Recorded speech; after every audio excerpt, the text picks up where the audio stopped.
Salmo 55. Eu vou ler na versão NVT, nova versão transformadora. Alguns aí têm essa versão, outros têm a NVI, mas é o mesmo texto, não tem problema. Salmo 55 diz assim, você abra a Bíblia e mantenha ela aberta, que a gente vai comentar um pouco sobre esse texto. Ao regente do coral, Salmo de Davi para ser acompanhado com instrumento de cordas. Então, assim, já vê a orientação de como deveria ser acompanhada essa música. Era uma canção que era cantada, uma canção de lamento, mas era para ser acompanhada, no caso, já com instrumentos de cordas. Também é um salmo de masquil, como eu falei semana passada, também é um salmo didático. Davi diz assim, esse é escrito por Davi, literalmente. Ouve minha oração, ó Deus. Não ignores meu clamor por socorro. Ouve-me e responde-me, pois estou sobrecarregado e confuso. Meus inimigos gritam contra mim e fazem ameaças perversas. Sobre mim trazem desgraças e me perseguem furiosamente. Dentro do peito meu coração acelera. O terror da morte se apodera de mim. Sou tomado de medo e pânico e não consigo parar de tremer. Quem dera eu tivesse asas como uma pomba, voaria para longe e encontraria descanso. Sim, fugiria para bem longe, para o sossego do deserto. E aí tem um intervalo na música, e depois ele continua. Sim, eu me apressaria em escapar para um lugar distante do vendaval e da tempestade. Confunde-os, Senhor, e frustra seus planos, pois vejo violência e conflito na cidade. Dia e noite os muros são guardados de invasores, mas a perversidade e a maldade estão do lado de dentro. Já bem ele estava desesperado, olha, dia e noite os muros são guardados de invasores, mas a perversidade está dentro de casa. Tudo está desmoronando, ameaça e engano correm soltos pelas ruas. Não é meu inimigo que me insulta, se fosse eu poderia suportar. E aqui Davi rasga o seu coração de dor, né?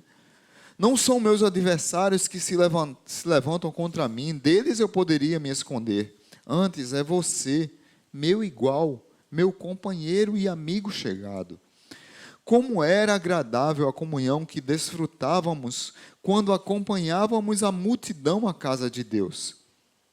Que a morte apanhe meus inimigos de surpresa, que desçam vivos à sepultura, pois maldade mora dentro deles.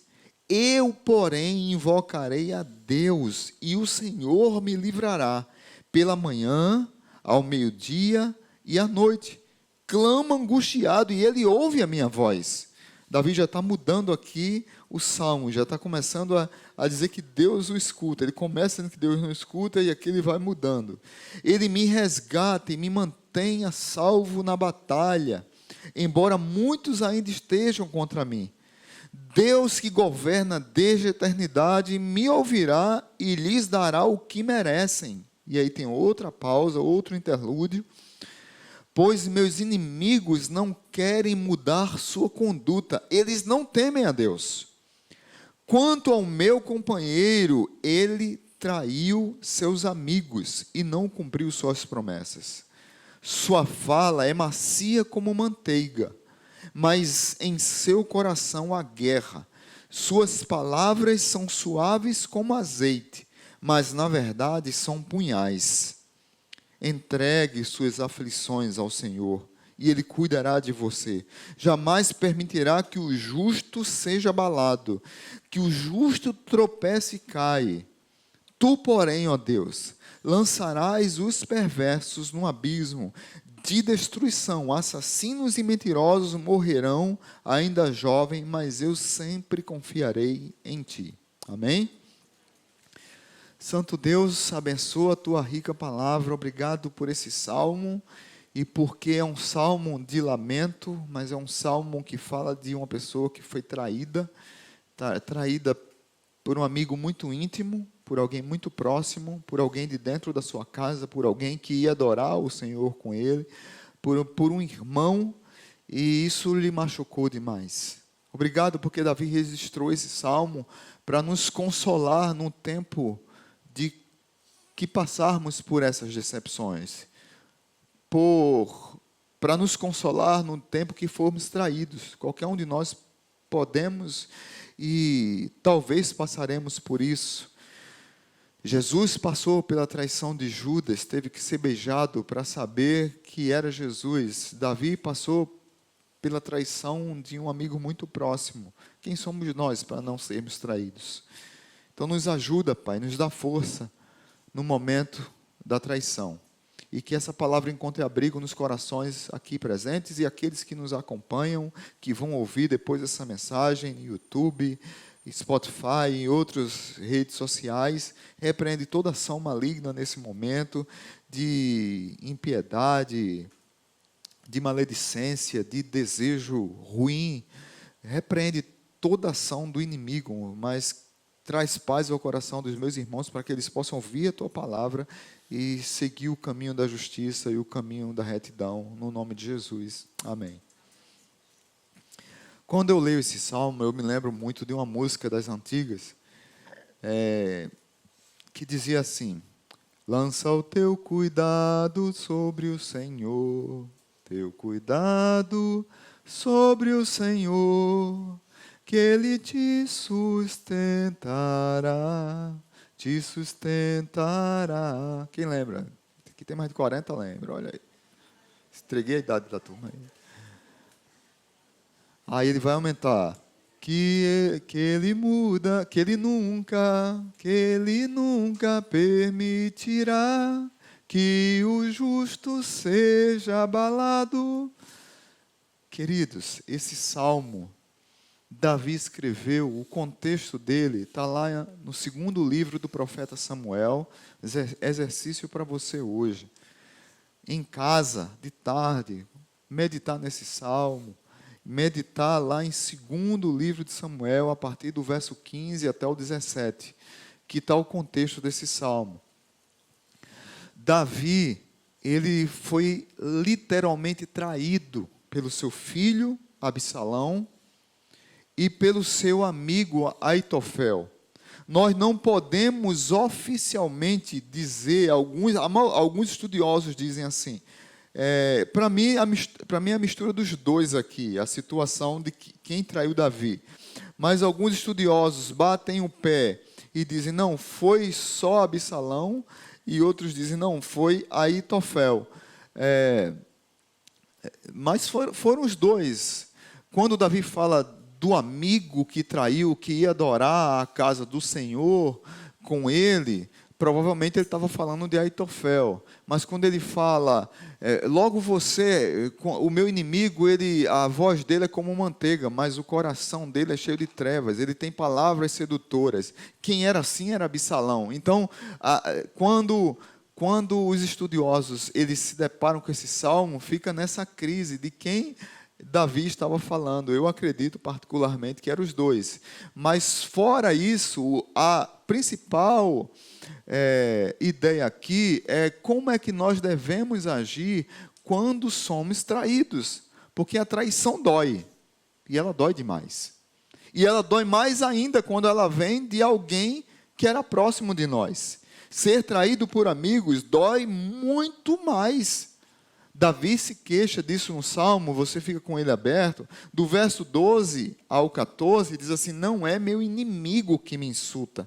Se fosse, eu poderia suportar. Não são meus adversários que se levantaram contra mim. Deles eu poderia me esconder. Antes é você, meu igual, é meu companheiro, um amigo chegado. Como era agradável a comunhão que desfrutávamos quando acompanhávamos a multidão à casa de Deus. Quem foi esse traidor? Nesse caso aqui, ele provavelmente está falando de Aitofel.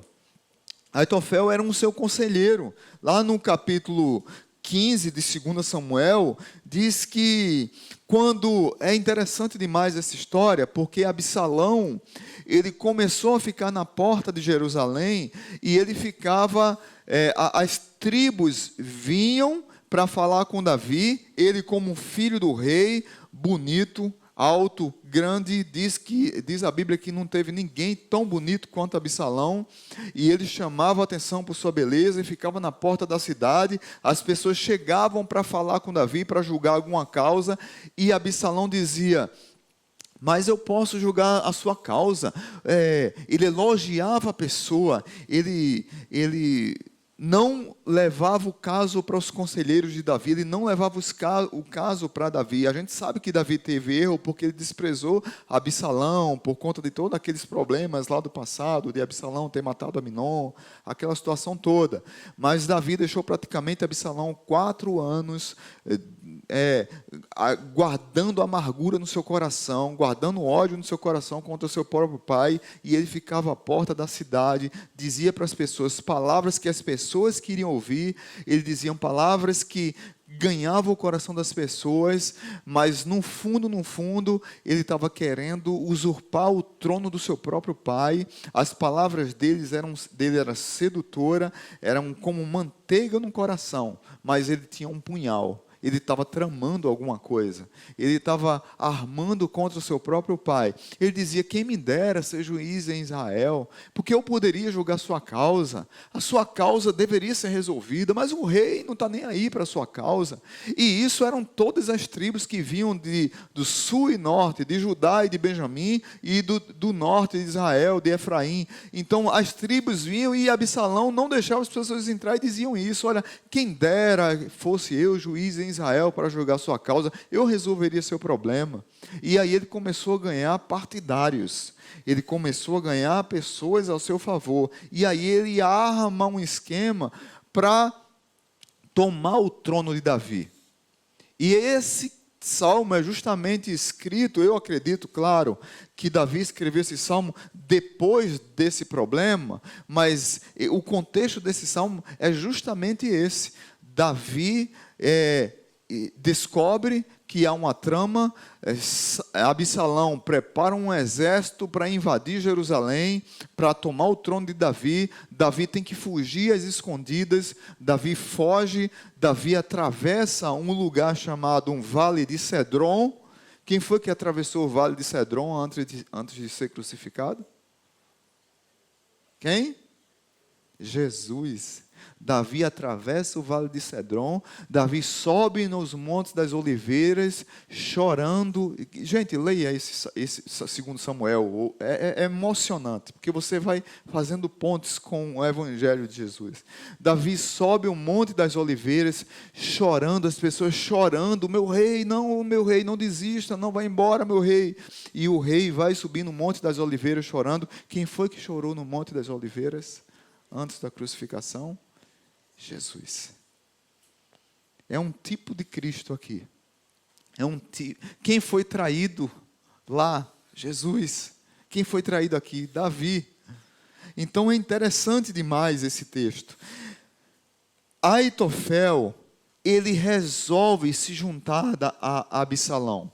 Diz lá em 2 Samuel, verso 12, capítulo 15, enquanto Absalão oferecia sacrifícios, mandou chamar Aitofel, um dos conselheiros de Davi, que vivia na cidade de Gilo.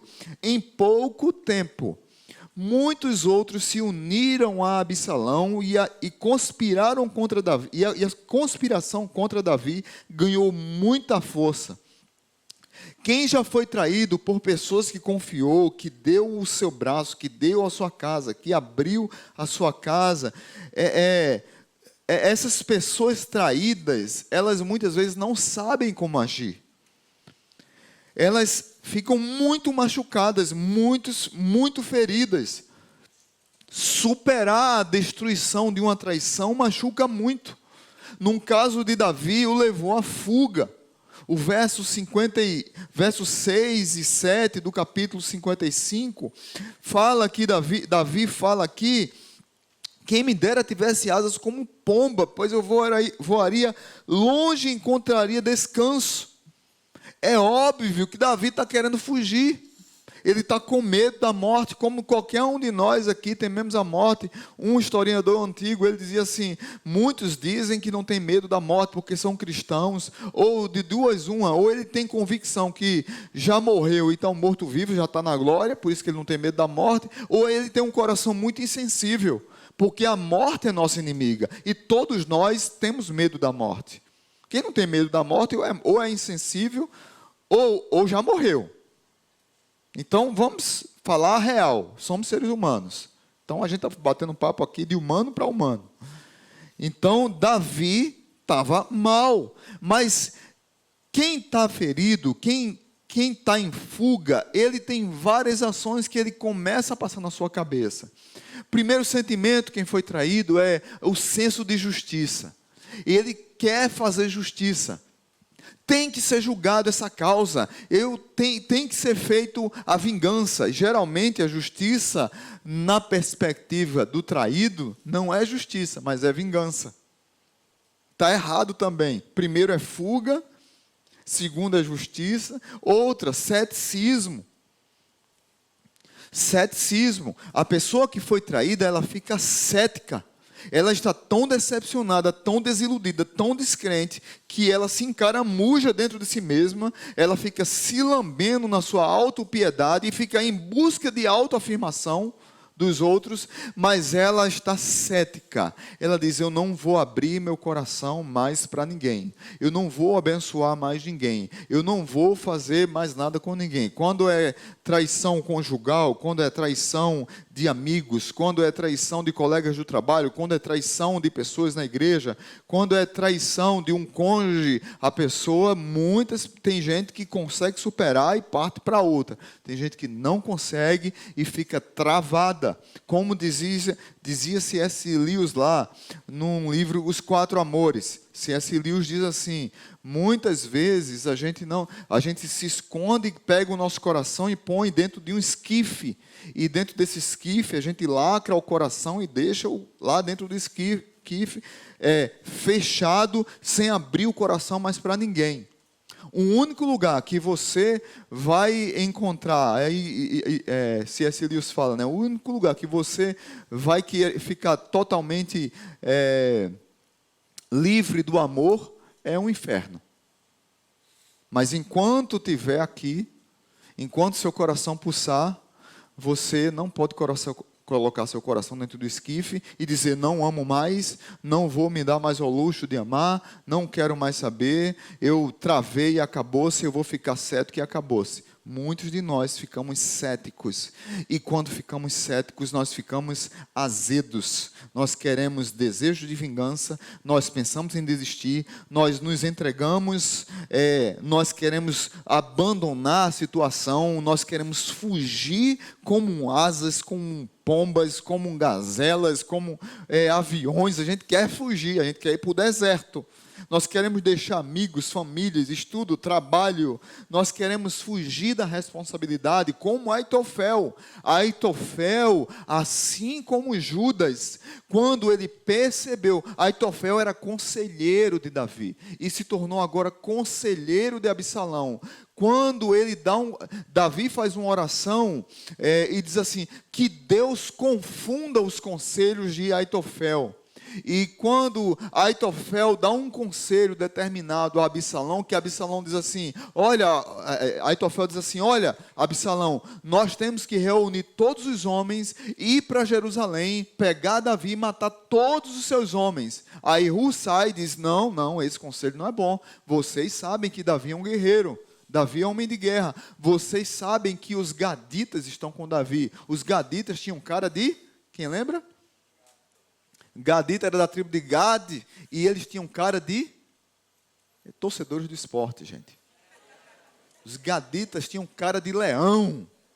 Os gaditas tinham cara de leão. Os gaditas eram tão brabos numa guerra que quando o Rio Jordão estava em enchente, o que é que vem na enchente? O que é que vem na enchente? Vem geladeira, vem fogão, vem guarda-roupa, almofada, colchão, vaso sanitário, vem tudo. Camisa, aí pegou. Camisa do Flamengo. Né? Depois a gente tem uma reunião disciplinar ali, viu, irmão? Os gaditas eram tão brabos que eles atravessavam o rio para pegar o inimigo de surpresa quando O rio estava na enchente, para vocês verem como eles eram corajosos. Essa turma estava com Davi. Estava no time de Davi. E Davi era um soldado experiente. Aí o Sai diz, olha, não vá, porque senão vocês vão se dar mal.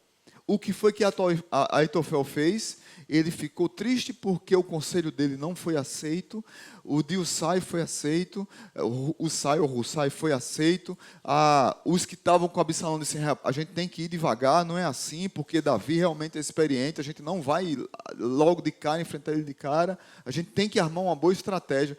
Aitofel se tranca e se enforca. Igual a quem? Judas. Aitofel teve o triste fim de se enforcar, cometeu suicídio. Por conta dos próprios erros, ele estava imerso nos próprios erros, nas próprias mazelas da sua vida. Agora você, qual vontade você tem? O que é que você pensa quando é traído ou quando trai alguém? Como é que está a nossa situação? Como é que nós devemos agir? Como é que nós devemos fazer? Qual é o passo que nós devemos dar quando nós somos traídos? Spurgeon, uma vez ele dando uma palestra para Charles Spurgeon, eu sempre falo aqui, cito aqui, ele dando uma palestra para pastores, ele cita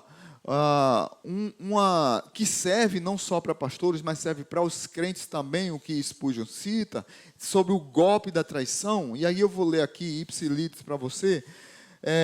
Ele diz assim, a traição é como um golpe esmagador. Às vezes deixa um pastor, um crente, uma pessoa muito abatido. O irmão em que mais se confiava torna-se um traidor. 10 anos de trabalho não tiram tanto da vida como o que perdemos em poucas horas por causa de Aitofel, o traidor, ou de Demas, o apóstata, ou de Judas, o que beijou.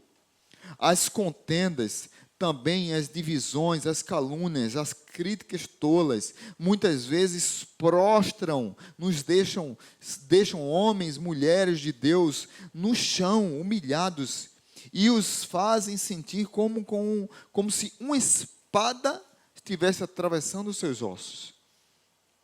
As palavras duras ferem profundamente.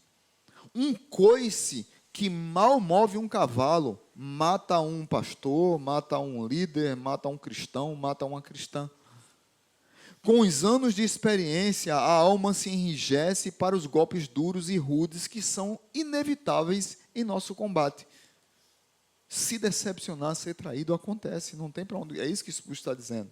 Mas no início, essas coisas nos abalam profundamente e nos mandam para casa envoltos no horror das grandes trevas. As provações de um verdadeiro ministro, de um servo, não são poucas. E as que são causadas por crentes profetas, mas no fundo ingratos, são mais duras de aguentar do que os mais grosseiros ataques de inimigos e ímpios confessos. Tomara nenhum homem, ninguém, que anda em busca de tranquilidade mental e quietude espiritual na vida, entre no ministério pastoral. Spurgeon estava machucado demais quando ele disse isso. Tomara nenhum homem entre. Se o fizer, fugirá disso desgostosamente. Isso que serve para qualquer um de nós, em qualquer área da nossa vida.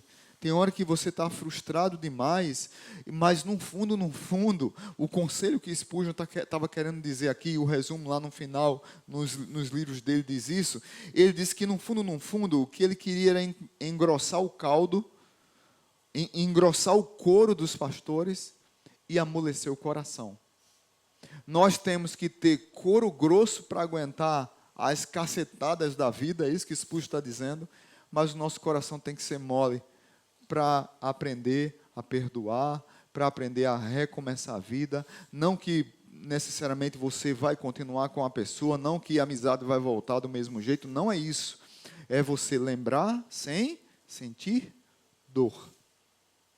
É você andar e seguir a vida independente daquele que lhe feriu. Tem uma música de Alex Gonzaga que diz assim: e para ser feliz, você tem que aprender a perdoar sem ter medo de recomeçar e acreditar que, enfim, podemos unir nossos corações e vivermos juntos um grande amor. Ali está falando, era de casal, mas a ideia é de que para ser feliz tem que aprender a perdoar. É isso que Spurgeon está dizendo. É isso que Spurgeon está trazendo para nós. O couro está grosso. Porque a gente está levando lapada, a gente está levando chicotado o tempo todo, a gente está levando apunhalado o tempo todo. E no caso de Davi, do próprio filho. Do melhor amigo, talvez, um dos seus principais conselheiros. Então, quero trazer algumas lições aqui para a gente fechar esse salmo. O que fazer quando somos traídos? Primeiro, cuidado com o que direciona a sua vida. Cuidado com o que direciona a sua vida. Muitas vezes, quando somos traídos, nós queremos direcionar, nós nos revoltamos demais, nós só olhamos para a desgraça, como Davi nesse salmo aqui está dizendo, do verso 9 ao 11, vejo violência e conflito na cidade, dia e noite, os muros são guardados de invasores, mas a perversidade e a maldade estão do lado de dentro. Tudo está desmoronando. A ameaça e engano corre solto pelas ruas. O nosso coração fica em ebulição, irmãos. Há tumulto social, há crise existencial, há dores emocionais, há machucões que massacram profundamente, intimamente, o homem que a Bíblia chama de um homem segundo o coração de Deus. Ele estava profundamente decepcionado, abalado. Mas a minha palavra para você hoje, primeiro é: cuidado com o que direciona a sua vida. O que direciona a sua vida não são as decepções da vida, não são as emoções que lhe afligem. Davi começa o salmo, se você percebeu, o salmo há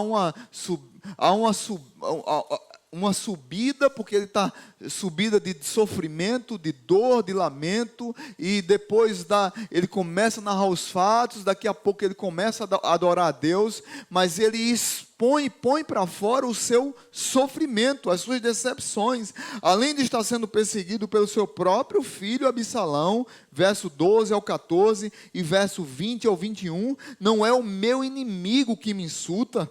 Lá no verso 20 diz: quanto ao meu companheiro, ele traiu seus amigos, não cumpriu suas promessas. Verso 21 agora: sua fala é macia como manteiga, mas em seu coração há guerra. Algumas versões dizem: no seu coração há trevas. Suas palavras são suaves como azeite, mas na verdade são punhais. Tenha cuidado com quem elogia muito sem falar a verdade. No ambiente que tem muita palavra amanteigada, no ambiente que tem muita palavra sedutora, geralmente tem muita mentira. Falei igual pernambucano agora, mentira, né? Cuidado com pessoas que têm muitas, nunca tem uma crítica a você, você nunca fez nada de errado. Não tem uma palavra de exortação. Literalmente, Absalão, ele tinha essa palavra sedutora. Você pode, você consegue. Você é o cara. Esse cara sou eu e é você também. Quem dera eu fosse juiz para resolver a sua causa. Então você precisa ter cuidado. Tem hora que tem que dizer: ei, meu irmão, está pegando, está feio, tu errou aqui. Boas são as feridas, as palavras daqueles que muitas vezes nos ferem, como diz o provérbio. Mas para que a gente retome o caminho correto. Davi estava decepcionado. Aitofel era seu conselheiro íntimo. Da sua casa, adorava com ele. E agora se torna um seu inimigo. E é interessante, lá no capítulo, eu quero ler esse texto aqui para vocês, lá no capítulo 15, verso 30 e 31 de 2 Samuel, diz que Davi prosseguiu pelo caminho para o Monte das Oliveiras, chorando enquanto andava. estava com a cabeça coberta, os pés descalços. Os que iam com ele também tinham a cabeça coberta e choravam enquanto subia o monte. Quando alguém informou a Davi que Aitofel, seu conselheiro, agora apoiava Absalão, Davi orou: ó Senhor, faça que Aitofel dê conselhos errados a Absalão. Ou peço-te que transformes em loucura o conselho de Aitofel. Davi estava tão decepcionado que ele orava, mas ele achava que Deus não ouvia mais. Verso 1 e 2. Senhor, não ignores o meu clamor, não ignores o meu pedido de socorro. Por isso que eu disse, o que fazer quando somos traídos? Cuidado com o que direciona a sua vida. Muitas vezes a gente fica com o coração amargo e o que direciona a nossa vida são as decepções e as crises emocionais e existenciais. Davi, ele demonstra aqui que está confuso, que está sobrecarregado. Ele diz: responde-me, Deus. Parece que o Senhor não me ouve. Eu não consigo olhar para esse salmo e não lembrar de Jeremias brigando com Deus lá no capítulo 20. Jeremias chega para Deus assim: Deus, o Senhor me enganou e eu fui enganado. O Senhor me seduziu e eu fui seduzido. Maldito foi o dia que eu nasci. Maldito o ventre que me trouxe. Que o ventre da minha mãe deveria ter sido o meu sepulcro. Maldito o homem que me tirou da barriga da minha mãe e disse: nasceu, é um menino. Que esse dia seja amaldiçoado. Eu não aguento mais, Deus. Para onde eu vou é desonra, para onde eu vou é traição, para onde eu vou é mentira, para onde eu vou é inveja, para onde eu vou é desprezo, para onde eu vou é alguém querendo jogar casca de banana, para onde eu vou é alguém querendo me derrubar. Eu chego num lugar, vou para a cisterna, vou para a caverna, chego no outro, sou colocado preso numa árvore, chego no outro, sou cuspido, chego no outro, o meu cabelo é arrancado. Mas a tua palavra, ela queima no meu coração, ela arde no meu coração, e eu não consigo resisti-la. Toda vez que eu penso em desistir, a tua palavra arde no meu coração. É isso que Jeremias disse. A mesma coisa que os discípulos no caminho de Emaús disseram para Jesus. Você não sabe o que é que está acontecendo? Você não sabe o que é que está acontecendo? Dizendo para Jesus: nós tínhamos um rei, que era nosso rei, mas ele resolveu voluntariamente se entregar para a morte. E Jesus calado ficou e começou a conversar com eles, ensinar a palavra, ensinava. E eles só reclamando de Jesus, só reclamando, decepcionado com Jesus, decepcionado porque Jesus não queria brigar com o Império Romano, decepcionado porque Jesus não queria fazer uma revolução, decepcionado porque Jesus não queria fazer uma entrada cinematográfica em Jerusalém, Spielbergiana. E quando Jesus se revela para os discípulos no caminho de Emaús, os olhos deles se abrem, eles percebem que é Jesus, e ele diz: por acaso não ardia o nosso coração, não queimava o nosso coração quando ele falava da palavra, quando ele nos ensinava a palavra? Meus irmãos, cuidado com o que direciona a sua vida na hora da dor, na hora da traição. Esse homem, ele estava confuso, ele estava perturbado, ele estava humilhado, ele não sabia o que fazer. Eu gosto do verso 2, porque ele diz: estou sobrecarregado e confuso. Meus inimigos gritam contra mim, fazem ameaças perversas sobre mim, trazem desgraças e me perseguem furiosamente. Verso 4, dentro do peito, meu coração acelera, o terror da morte se apodera de mim, sou tomado de medo e pânico e não consigo parar de tremer.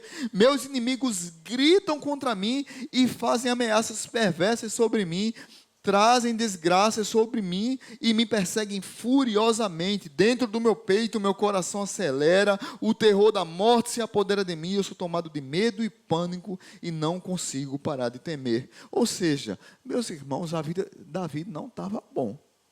Davi estava com crise de ansiedade, com crise de pânico, com crise de medo. Ele estava extremamente decepcionado e isso estava tomando conta da sua vida. Davi estava sentindo-se ferido e só. Então, quando você for traído, primeira coisa, cuidado com o que direciona a sua vida. Não pode ser a dor, não pode ser o pânico, não pode ser a decepção, não pode ser a traição. Não é isso que direciona a sua vida, porque senão leva você a tomar, é o segundo ponto que eu vou trazer, leva você a tomar atitudes erradas. O que fazer quando eu sou traído? Segundo, pense bem antes de tomar uma decisão. Pense bem antes de tomar uma decisão. Não se deve tomar decisões com o coração perturbado. Versos 6 ao 8. Quem dera eu tivesse asas como pomba, voaria para longe e encontraria descanso. Sim, fugiria para bem longe, para o sossego do deserto. Sim, eu me apressaria em escapar para um lugar distante do vendaval e da tempestade. Veja que está doendo, a primeira coisa que Davi queria era, a decisão era fugir, era voar. Era tomar Red Bull, porque Red Bull nos dá asas, né? Não é? Ele queria tomar Red Bull.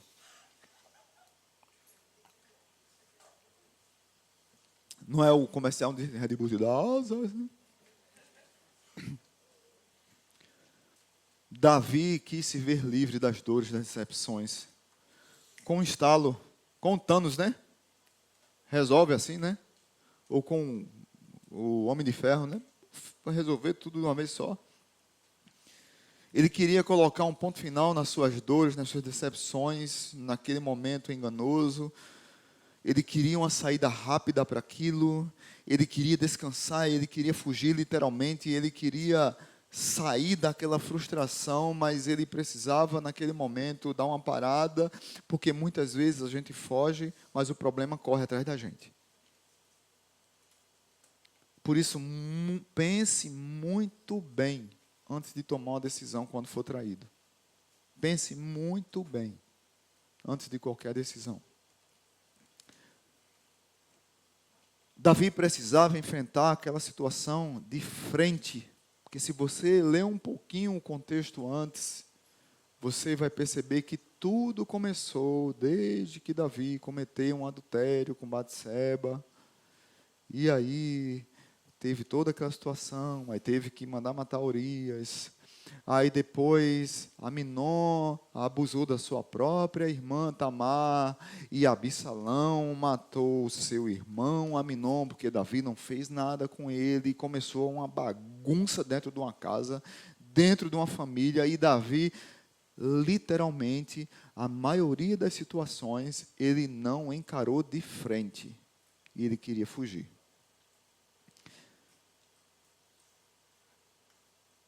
Por mais que você fuja, o problema vai atrás de você.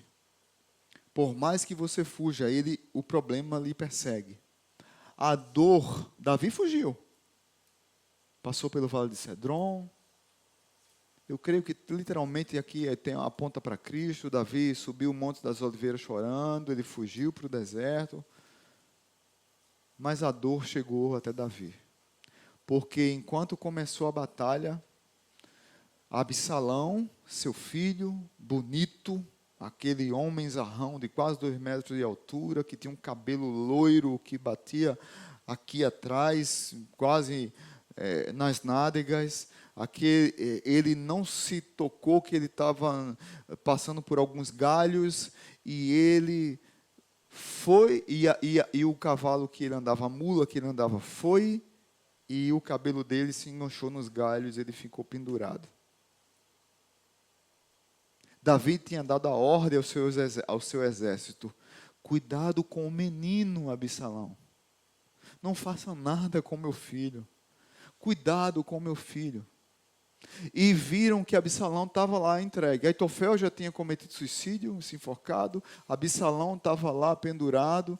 E Davi ficou protegido. O exército de Davi não deixou ele ir, disse: você fica aqui, rei, porque você é mais precioso para nós do que 10.000 de nós. Nós não queremos que o Senhor vá para o fronte da batalha. Davi queria ir para a batalha. Mas Davi disse: cuidado com o meu menino. Cuidado com o meu menino. E ele ficou lá, e Joabe disse: e por que você não matou? Não, aí o soldado disse: você não viu, Joabe, o que Davi disse para a gente? Cuidado com Absalão, não faça nada com Absalão. Não faça nada com o filho de Davi. Joabe pegou, disse: pois eu vou fazer. Pegou a flecha e deu 3 flechadas em Absalão para imobilizá-lo, e ele estava lá pendurado, e depois os homens de Joabe foram lá e mataram Absalão. Quando chega a notícia para Davi, que Davi recebe a notícia lá no capítulo 18 de 2 Samuel, o rei ficou muito abalado, foi para o quarto que ficava sobre o portão da cidade e começou a chorar, andando de um lado para o outro, e clamava: meu filho Absalão, meu filho Absalão, meu filho Absalão, quem dera eu tivesse morrido em seu lugar. Absalão, meu filho Absalão. Davi fugiu, mas a dor foi atrás dele. Muitas vezes a gente não quer resolver um problema. Está prestes a acontecer na nossa casa, na nossa frente, debaixo do nosso nariz, e a gente não faz nada. Mas a dor chega depois com juros e correção monetária. Estava tudo debaixo do nariz de Davi. E ele não fez nada. E agora ele está chorando: Absalão, meu filho Absalão, meu filho Absalão, quem me dera ter morrido em seu lugar. Fingir que está tudo bem e fugir da situação não é a solução, é enganação. Fingir que está tudo bem e fugir disso não é solução para resolver nossos problemas. Muitas vezes nós queremos resolver rápido demais e assim, puf. Como a mágica não é assim que resolve. Tem hora que tem que ser devagar mesmo, mas devagar e sempre. E por último, o que fazer quando somos traídos? Entregue suas causas a Deus.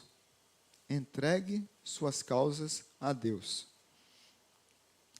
No verso 22, Davi diz: entregue suas aflições ao Senhor, e Ele cuidará de você, e jamais permitirá que o justo tropece e caia.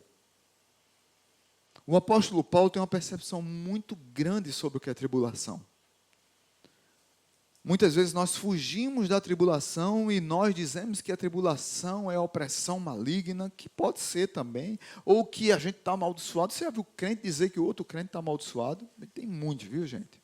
Cuidado. Quando o crente disser para você que você, por ser crente, está passando por algum problema e aquilo é a maldição de Deus, você diz assim: sai de ré de Satanás e a praga volta para você.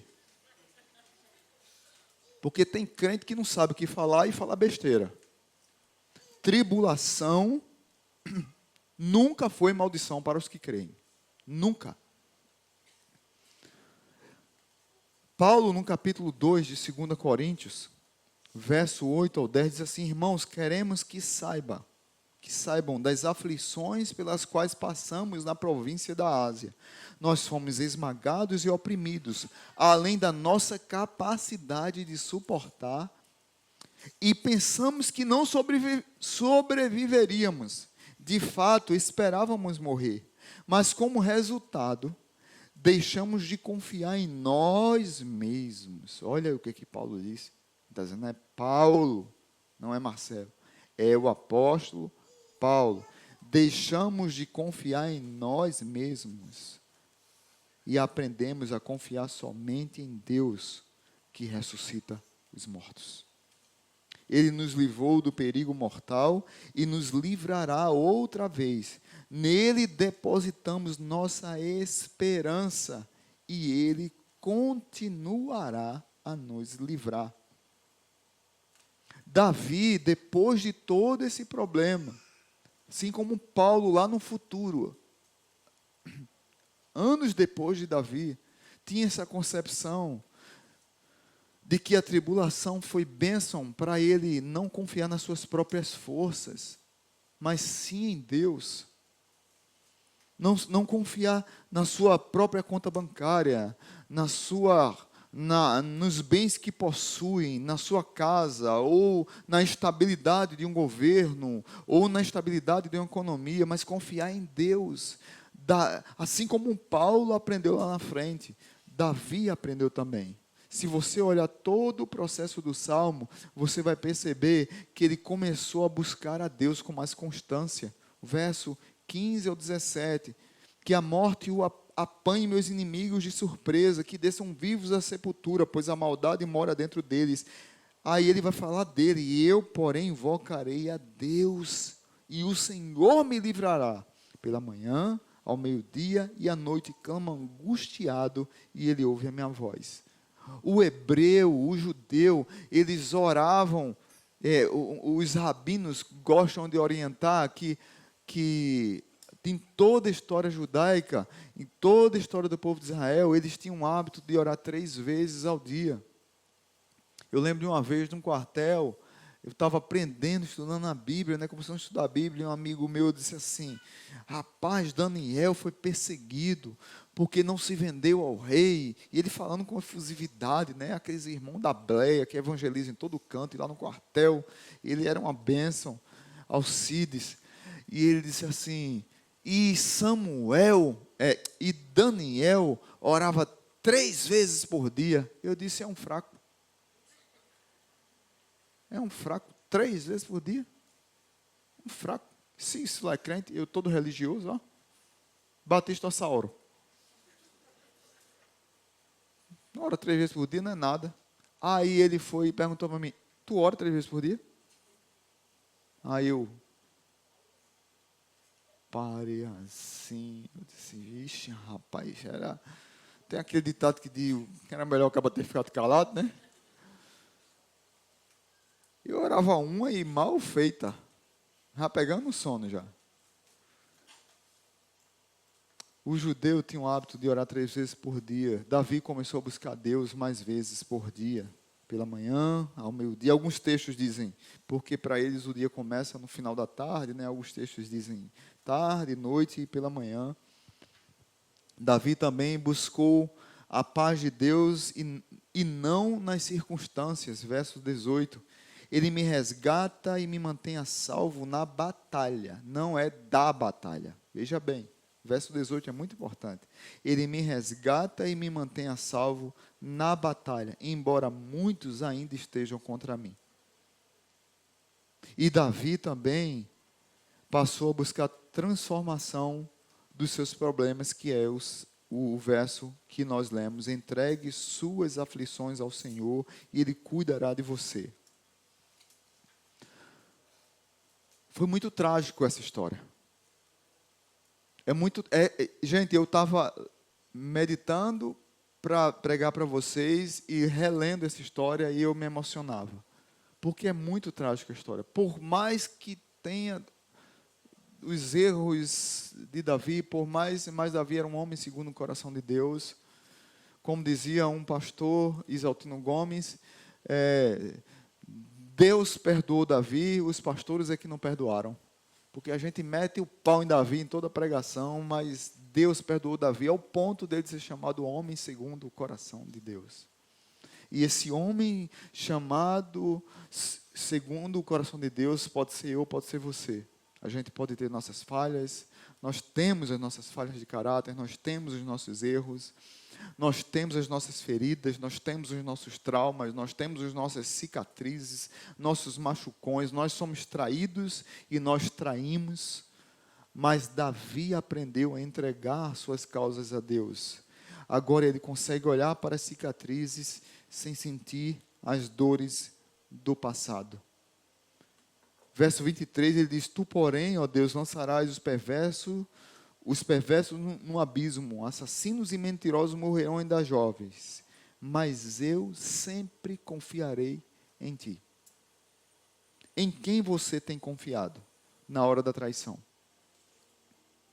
Primeiro, cuidado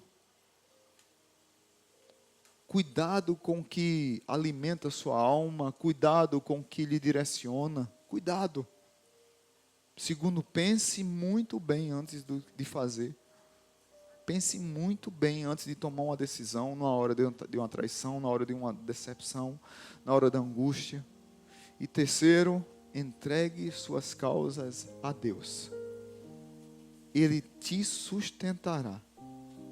O salmo começa com lamento, depois manifesta confiança, depois volta para o lamento de novo, depois confiança e depois lamento e confiança.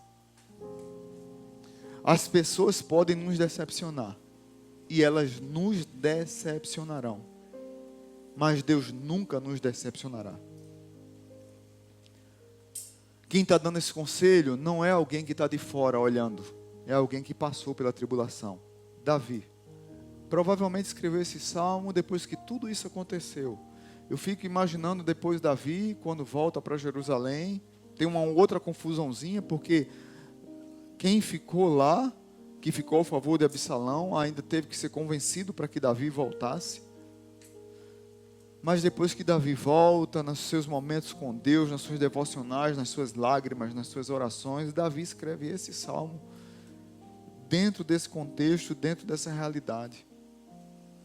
E para concluir, eu quero trazer uma frase para vocês. Se nos identificamos com Davi na decepção,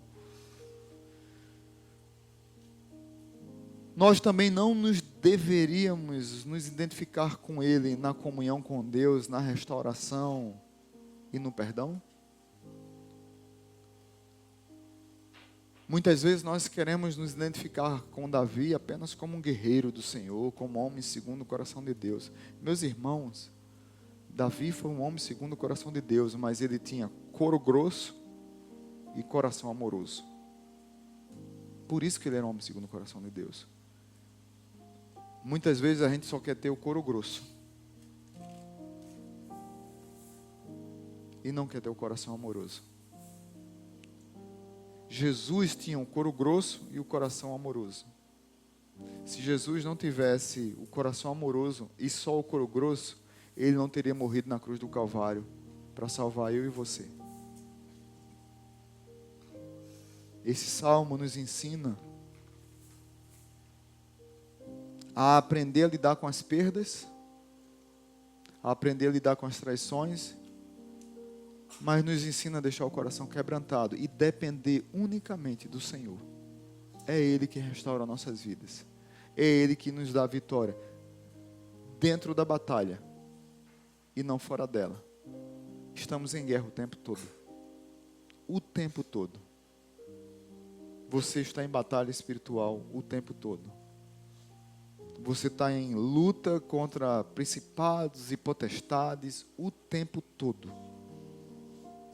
Você está em luta com pessoas que são literalmente influenciadas por Satanás para tentar lhe derrubar o tempo todo. Então você precisa ter o couro grosso, mas o coração quebrantado e contrito na presença do Senhor. Curva sua cabeça e vamos orar. Pai, eu quero orar pelos irmãos que estão aqui.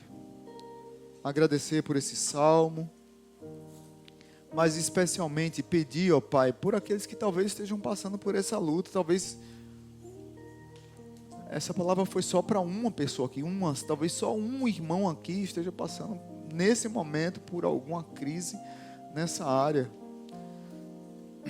E talvez esteja perdido sem saber o que fazer. Talvez esteja choroso, talvez esteja lamentando, talvez esteja como Davi querendo fugir, querendo ir para o deserto como uma pomba querer voar. Talvez esteja um coração vingativo, querendo ver a destruição dos outros. Talvez querendo ver o fim de um casamento. Quantos casamentos têm sido destruídos por conta de traições, Pai? Por conta de vícios pornográficos que têm afetado a tanta gente, que está muito mais comum. Quantos divórcios aumentaram? Nesse ano da pandemia, em Recife e região metropolitana, aumentou aumentou 72% o número de divórcios.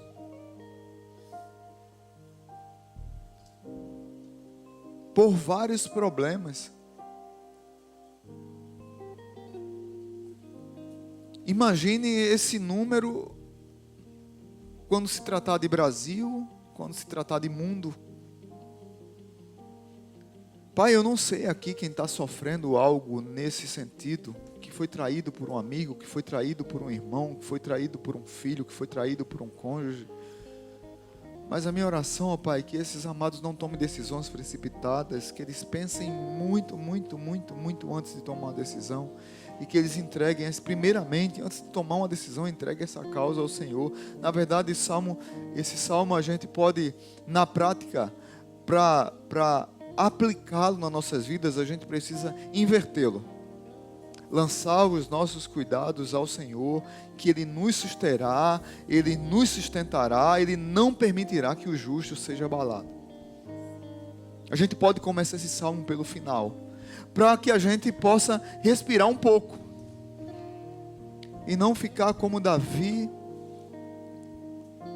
tão perturbado, tão em pânico, tão desesperado, que um rei tão experiente, em dado momento ele não soube o que fazer e estava debaixo do seu nariz. Ele já sabia que Absalão ficava à porta do templo, seduzindo as pessoas das tribos, mentindo, seduzindo o coração dos seus súditos. E ele não tomou nenhuma atitude, mas quando o negócio, a chapa esquentou, ele tentou fugir da dor, mas a dor o perseguiu, e ele chorou a morte do seu filho Absalão. Absalão, Absalão, meu filho Absalão, meu filho Absalão, quem dera eu tivesse morrido e não você, meu filho Absalão. Absalão. Nos protege dessa oração tão dolorida que Davi fez. Nós aqui que somos pais temos chorado por nossos filhos diante do mundo tão corrompido, tão perturbador, tão sedutor, com linguagens tão sedutoras para afastar nossos filhos do Senhor. Acalma o nosso coração, enxuga as nossas lágrimas, consola-nos nos teus braços, para que nós nunca venhamos fazer essa oração que Davi fez. Absalão, meu filho Absalão. Nos protege dessa oração, Pai.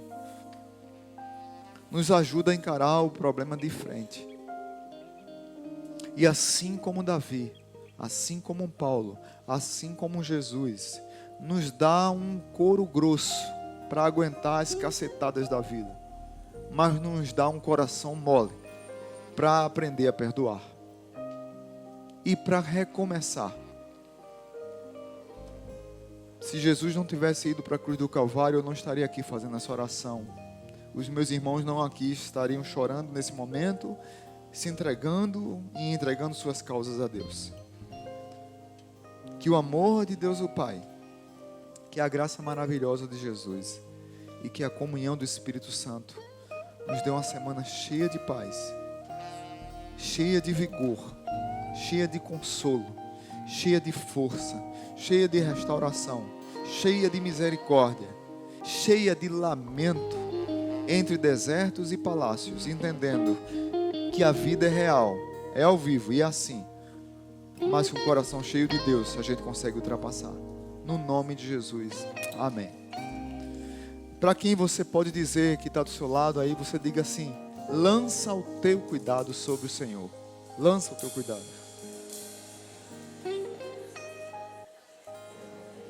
Vamos ficar de pé, vamos adorar a Deus.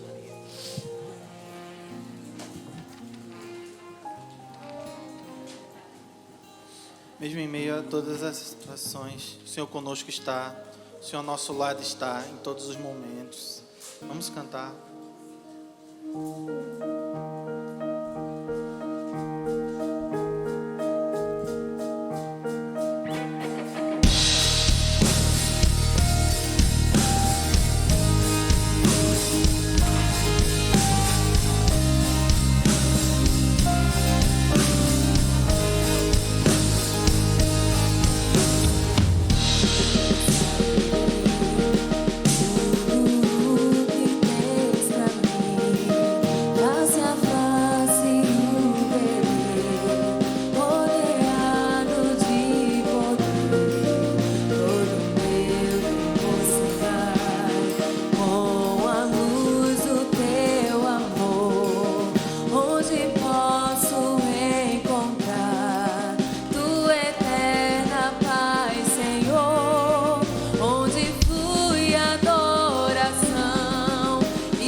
Sem pranto, angústia e dor, sem morte, comigo estás. Sem noite,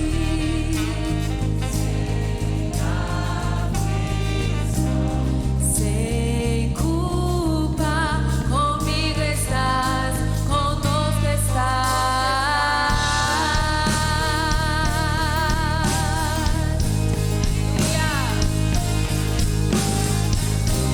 Ele está conosco em todos os momentos.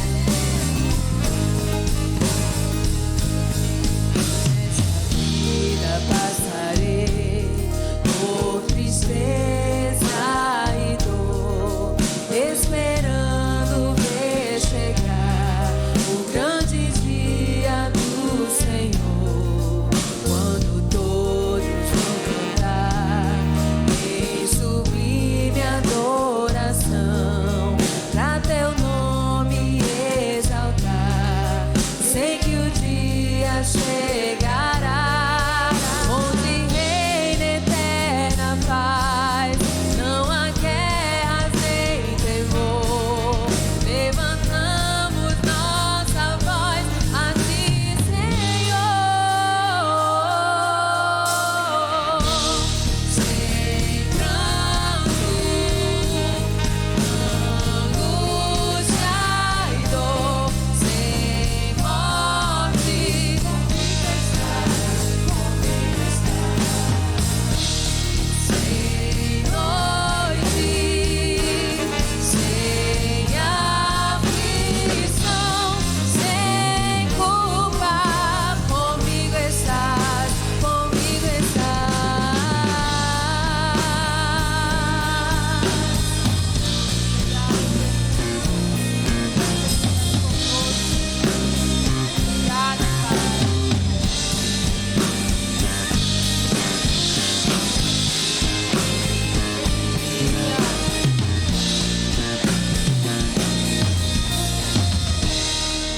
o meu coração sempre dará toda a glória a ti, Senhor.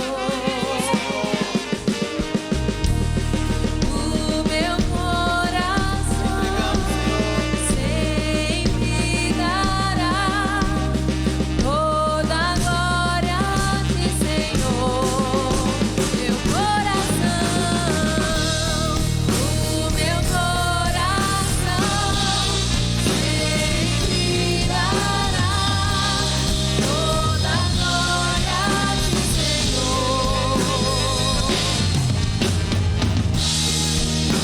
Meu coração sempre dará toda a glória a ti, Senhor. Sem pranto, angústia e dor, sem morte, comigo estás, comigo estás. Sem noite, sem aflição, sem culpa, comigo estás, conosco Em todos os estás. momentos, o Senhor conosco está. Amém. Deus abençoe. Semana abençoada no Senhor para vocês todos.